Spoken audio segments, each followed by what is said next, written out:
अस्सलामुअलैकुम रहमतुल्लाहि वबरकातुहू। आप देख रहे हैं टॉप 5 JNM और मैं हूं गुलाम नबी मद्दी। दुनिया भर से आज की 5 बड़ी खबरें जिन पर आज हम बात करने जा रहे हैं। आज आपको बताएंगे मकबूजा कश्मीर पाकिस्तान की तकमील का नामुकम्मल एजेंडा है, पाकिस्तान की नई पॉलिसी क्या है, मुकम्मल हकायक आपके सामने रखेंगे। इसी तरह से आज आप जानेंगे मोदी ने रशिया का दौरा किया है, रूस पाकिस्तान के साथ है या फिर भारत के साथ है, और मोदी रशिया को क्या कहने रूस गए थे, तफसीलात आपको बताएंगे।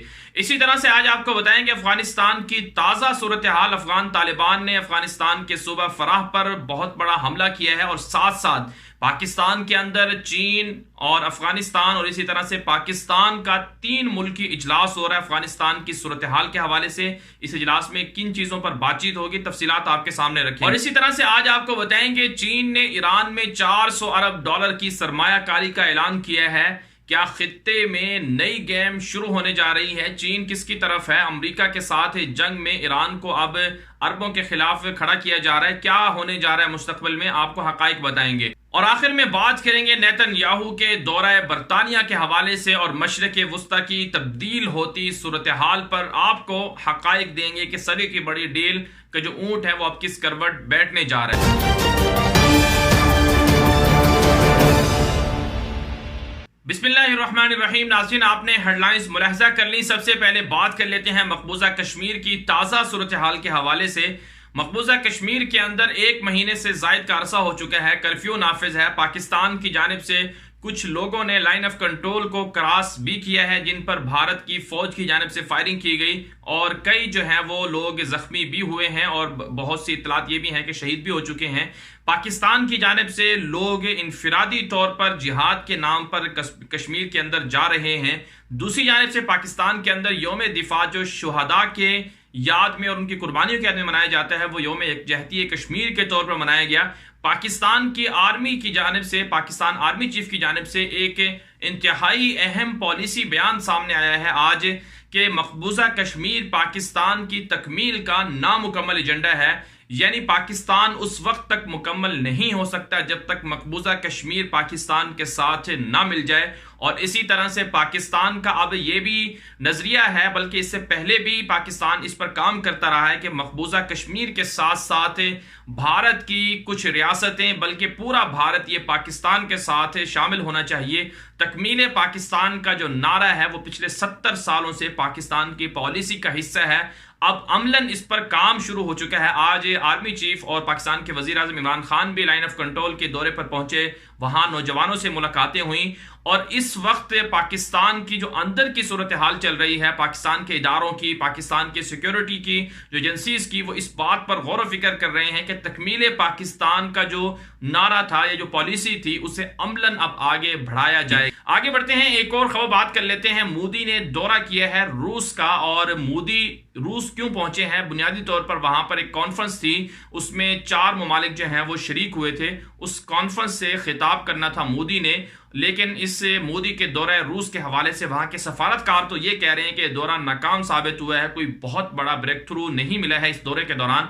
लेकिन मोदी दरअसल प्यूटन से मिलने इसलिए गए हैं, एक तो मकबूजा कश्मीर के हवाले से रूस को अपने साथ मिलाना ये मोदी का एजेंडा था, और दूसरा जो है मोदी ये चाहते हैं कि किसी तरह से रूस को कायल करें कि वो पाकिस्तान के ब्लॉक से निकलकर इंडिया के ब्लॉक में आ जाएं और चाबहार, जहां से जो ईरान के अंदर है, जहां से मोदी ने इन्वेस्टमेंट कर रखी है, बहुत बड़ी वहां पर जो पोर्ट है वो चल रही है। मोदी चाहते हैं कि रूस जो है वो किसी तरह से मोदी और इंडिया के साथ और इस तरह से ईरान के साथ मिलकर जो है वो चाबहार पोर्ट में इन्वेस्टमेंट करे। वहां से फिर मोदी की ख्वाहिश है कि रशिया तक, सेंट्रल एशिया तक जो पहुंचना है, चाबहार को पहुंचाना है, उसमें रूस भी उनका साथ दे।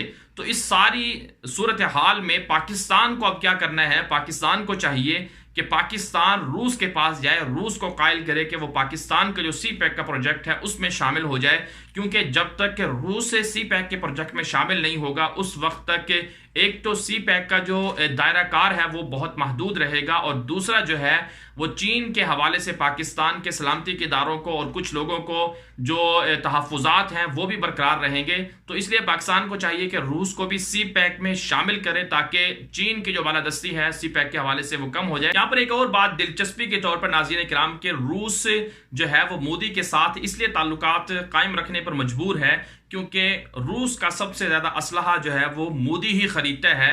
पिछले साल जो है तकरीबन 5.5 बिलियन डॉलर के जो S-400 मिसाइल सिस्टम है रशिया का, वो मोदी ने खरीदने का जो है वो मुआहिदा किया था। इसलिए रूस की मजबूरी है इंडिया के साथ ताल्लुकात रखना, लेकिन पाकिस्तान भी रूस को कायल कर सकता है। रूस की बहुत बड़ी मजबूरी पाकिस्तान भी है, इस पर पाकिस्तान के हुक्काम को गौर करना चाहिए। आगे बढ़ते हैं, एक और खबर बात कर लेते हैं। इंतहाई अहम खबर सामने आई है कि चीन ने ईरान के अंदर 400 अरब डॉलर इन्वेस्टमेंट करने का ऐलान किया है, जिसमें से 250 अरब डॉलर से जायद जो है वो पेट्रोल की जो इंडस्ट्री है उसमें इन्वेस्ट किए जाएंगे। तो इससे चीन और ईरान के बढ़ते हुए ताल्लुकात के हवाले से बहुत से लोग यूट्यूब पर और बहुत सी दीगर जगहों पर यह तबसरा कर रहे हैं कि शायद अब पाकिस्तान की और एशिया की सूरत हाल तब्दील होने जा रही है, क्योंकि जो अरब ममालिक हैं उनका जो झुकाव है वो अमेरिका की तरफ है और चीन और अमेरिका आपस में एक दूसरे के दुश्मन हैं। लिहाजा अब खित्ते के अंदर नया ब्लॉक बनता हुआ नजर आ रहा है। ईरान के जरिए से अब चीन ने अरबों को और इसी तरह से अमेरिका को काउंटर करने का फैसला किया है। क्या यह बात दुरुस्त है कि चीन जो है वो ईरान के जरिए से अरबों को काउंटर करना चाहता है और इसी तरह से अमेरिका को धमकी दे रहा है, और अमेरिका के लिए एक पैगाम है जो चीन के इन्वेस्टमेंट है ईरान के अंदर? अगर हकायक का जायजा लिया जाए नाज़रीन किराम, जो एक बात इंतहाई अहम समझने की है, जो इंटरनेशनल पॉलिटिक्स है, जो इंटरनेशनल जो इस वक्त जो पॉलिसी चल रही है, उसमें जो चीन का बुनियादी तौर पर एजेंडा है, चीन का नजरिया ये है कि चीन दुनिया के अंदर जंग के जरिए से अपना असर और रसूख बढ़ाना नहीं चाहता, जिस तरह से सोवियत यूनियन ने और अमेरिका ने दुनिया के अंदर किया। अमेरिका और इसी तरह से रशिया की जो माजी की शिकस्तें हैं, माजी के तजर्बात हैं, उनसे चीन ये बात समझ चुका है कि दुनिया के अंदर अगर गलबा हासिल करना है तो वो इकोनॉमी के जरिए से करना है। यही वजह है कि दुनिया की इस वक्त सबसे मजबूत इकोनॉमी जो है वो चीन के पास है। चीन सालाना 2.5 ट्रिलियन डॉलर से जायद की चीजें जो है दुनिया को बेच रहा है। हर घर में मेड इन चाइना की चीजें मौजूद हैं। दुनिया के 67 से जायद ममालिक चीन का जो मंसूबा है बेल्ट एंड रोड का, उसमें शामिल हो चुके हैं। चीन ने सिर्फ ईरान के अंदर 400 अरब डॉलर की इन्वेस्टमेंट नहीं की, बल्कि अफ्रीका के अंदर 500 अरब डॉलर से जायद की इन्वेस्टमेंट कर रखी है। जो यूरोप है, यूरोप, इटली, फ्रांस, ब्राजील और बाकी जो बड़े बड़े ममालिक हैं यूरोप के, वहां पर भी चीन की इन्वेस्टमेंट पहुंच चुकी है। बल्कि लातीनी अमेरिका, वेनेजुएला तक चीन जो है वो जा पहुंचा है। और पाकिस्तान के अंदर भी 60 अरब डॉलर से सी पैक का मंसूबा चल रहा है। और इसी तरह से नेपाल, भूटान, मालदीव, श्रीलंका और थाईलैंड, मलेशिया, इंडोनेशिया और इसके साथ साथ भारत, ऑस्ट्रेलिया, सब ममालिक के अंदर चीन के जो है वो बेल्ट एंड रोड मंसूबे के तहत इन्वेस्टमेंट की जा रही है। तो चीन दुनिया को इस वक्त इकोनॉमी के एतबार से कंट्रोल हासिल करने जा रहा है, और यही हदफ है चीन का ईरान के अंदर इन्वेस्टमेंट करने का। और बहुत से लोग ये कह रहे हैं कि चूंकि चीन जो है वो ये समझता है कि ग्रेटर इसराइल का मंसूबा है, इसराइल आगे बढ़ेगा, अरबों को जो है वो अरब भी इसराइल को तस्लीम कर लेंगे, लिहाजा चीन इस खतरे को भांपते हुए अब जो है वो ईरान को साथ मिलाने पर मजबूर हुआ है। ये बात बिल्कुल गलत है। चीन के जितने ताल्लुकात ज्यादा अच्छे सऊदी अरब के साथ है, कुवैत के साथ, मुत्तहिदा अरब इमारात के साथ है और बाकी अरब ममालिक के साथ हैं, इतने शायद ईरान के साथ ना हो। इसी तरह से चीन के जितने ताल्लुकात इसराइल के साथ हैं, इतने ज्यादा तो ईरान के साथ भी नहीं है। और इसराइल का जो तीसरा बड़ा पार्टनर है वो चीन है, और चीन और इसराइल के बहुत ज्यादा करीबी ताल्लुकात हैं। और इसी तरह से सबसे ज्यादा जो पेट्रोल है सऊदी अरब का वो चीन ही खरीदता है। हालांकि अमेरिका को खरीदना चाहिए थे, लेकिन चीन जो है वो खरीदता है। तो चीन इस वक्त दुनिया के अंदर जो गेम का खेल रहा है, जो उस वक्त चीन का नजरिया चल रहा है, वो ये है कि पूरी दुनिया के जो ममालिक हैं वो चीन के साथ इकोनॉमी के एतबार से जुड़ जाएं।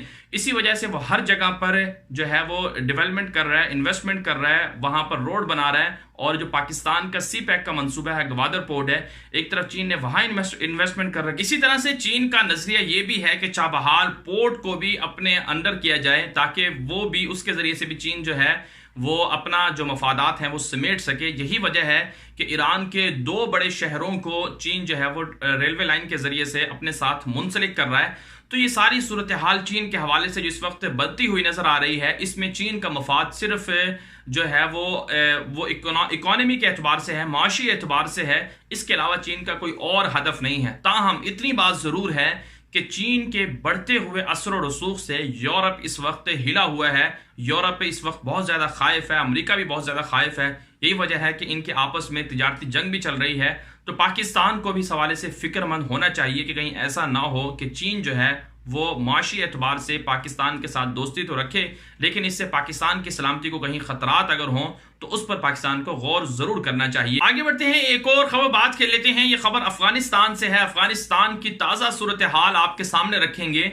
इस वक्त अफगान तालिबान ने पूरे अफगानिस्तान के अंदर कंट्रोल के लिए हमले शुरू कर रखे हैं। नए ऑपरेशन शुरू कर दिए गए हैं। सूबा फराह जो अफगानिस्तान के मगरब में है, वहां पर तालिबान ने बहुत बड़ा ऑपरेशन लॉन्च किया है। इससे पहले कुंदूज के अंदर, फिर काबुल के अंदर अमरीकी सफारत खाने के करीब हमलों का होना, ये सब चीजें जो है अफगान तालिबान कर रहे हैं। उसकी असल वजह यह है कि अमरीका के जो नजरियात हैं, अमरीका का जो रवैया है, तालिबान उसको भांप चुके हैं। तालिबान ये समझते हैं कि जिस तरह से माइक पोम्पियो जो सेक्रेटरी खारजा हैं अमरीका के, उन्होंने डील पर दस्तखत करने से इनकार किया, फिर ट्रंप की जानिब से भी मुतजाद बयानात आए, तो तालिबान अब अमेरिका को सबक सिखाने के लिए वहां पर हमले कर रहे हैं। इसके साथ साथ पाकिस्तान भी मुतहर्रिक हो चुका है। कल हफ्ते को यानी 7 सितंबर को पाकिस्तान के अंदर एक बहुत अहम इजलास होने जा रहा है। वज़राए खारजा की सतह पर यह इजलास है। इसमें पाकिस्तान, चाइना और अफगानिस्तान, ये 3 मुल्क इस बात पर गौर व फिक्र कर रहे हैं कि अफगान तालिबान के साथ जो मुज़ाकरात हो रहे हैं उसको किस तरह से आगे बढ़ाया जाए और अफगानिस्तान के मुस्तकबिल के हवाले से अफगान जो हुकूमत को बहुत ज़्यादा इतराज़ात हैं, उन इतराज़ात को किस तरह से दूर किया जाए। अफगानिस्तान के जो वज़ीर ख़ारजा थे, उन्होंने पाकिस्तान का दौरा करना था, लेकिन अब जो सलामती के वहाँ के ज़िम्मेदार हैं वो पाकिस्तान का दौरा कर रहे हैं। और इसी तरह से चीन के वज़ीर ख़ारजा भी पाकिस्तान पहुँच रहे हैं, पाकिस्तान के वज़ीर ख़ारजा भी होंगे। तो आला सतह का ये जो इजलास हो रहा है, इसमें अफगानिस्तान के मुस्तकबिल की सूरत हाल पर गौर किया जाए। लेकिन नाज़रीन किराम, अफगानिस्तान की सूरत हाल को समझने के लिए ये जानना ज़रूरी है कि अफगानिस्तान में 4 बड़े फरीक हैं। अफगानिस्तान की हुकूमत, अफगान तालिबान, अमरीका और पाकिस्तान। पाकिस्तान, अफगान तालिबान और इसी तरह से अमरीका, ये तीनों फरीक इस बात पर तो एक तरह से मुत्तफिक होते नजर आते हैं कि अफगानिस्तान का जो मसला है वो हल हो जाए। और इसमें तालिबान को यकीन दहानी भी अमेरिका की जानिब से करवाई गई है कि वो वहां से फौजें निकाल लेगा। लेकिन अफगान हुकूमत जो है वो इस बात पर मुत्तफिक नहीं है कि तालिबान के साथ डील हो, तालिबान को हुकूमत सुपुर्द की जाए। यही वजह है कि अमेरिका भी 2 नंबरियां कर रहा है। अब अफगान तालिबान ने बदला लेने के लिए वहां पर बहुत बड़े ऑपरेशन लॉन्च कर दिए हैं और कई शहरों पर कंट्रोल भी हासिल कर लिया है। तो आने वाली जो सूरत हाल है अफगानिस्तान की, वो मजीद लड़ाई की तरफ जा रही है। वहां पर मजीद खाना जंगी और होगी और तालिबान के ऑपरेशन जो हैं, तालिबान के बकौल वो कामयाब होंगे और उनका कंट्रोल मजीद वसी होगा। आगे बढ़ते हैं, एक और खबर बात कर लेते हैं। ये खबर इसराइल के वजीर आजम नेतन्याहू के दौरा बरतानिया के हवाले से है। नेतन्याहू ने ऐलान किया था कि वो भारत का 9 सितंबर को दौरा करेंगे, लेकिन बाद में उन्होंने मोदी को फोन करके माजरत कर ली।